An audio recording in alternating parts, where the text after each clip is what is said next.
Meet the Game Changers. Over the next few weeks, these proactively forward-thinking employees will demonstrate how to avoid even the simplest mistakes and stop UK power networks ending up in a whole heap of trouble.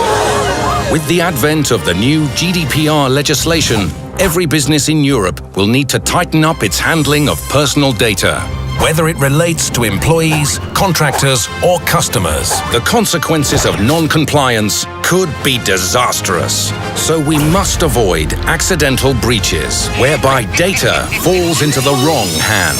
This is not optional. It's compulsory behavioral change. Everyone is at risk. We all manage personal data in our jobs, so we are all accountable. GDPR. Think good practice.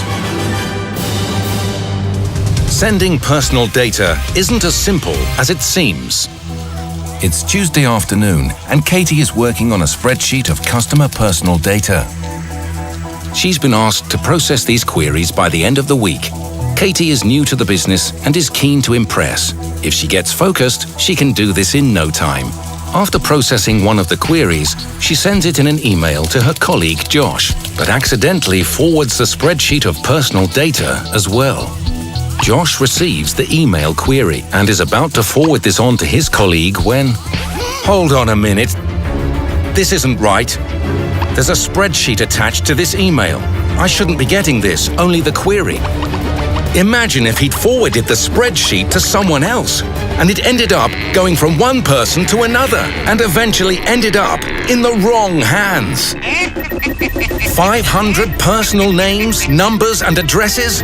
Who knows what damage this could cause? Customers could become victims of identity theft. Their emotional distress would be our responsibility. The repercussions would be huge. We could face criminal charges. That would be a disaster. Luckily, Josh is a game changer. He's going to save Katie and UK Power Networks from this nightmare scenario. Josh shows Katie how to process information without attaching spreadsheets. There's a way of doing it so you're extracting only the information of one customer from the spreadsheet. Katie copies and pastes the details of one customer at a time into a password-protected document. She can then send it to Josh. If we have to email personal data, then it has to be done very carefully. We need to minimize how much personal data we send in emails, so if you don't need to send the data, don't include it. Think about what personal data is included before forwarding a chain of emails. We need to protect this for our customers, our fellow employees, and ourselves.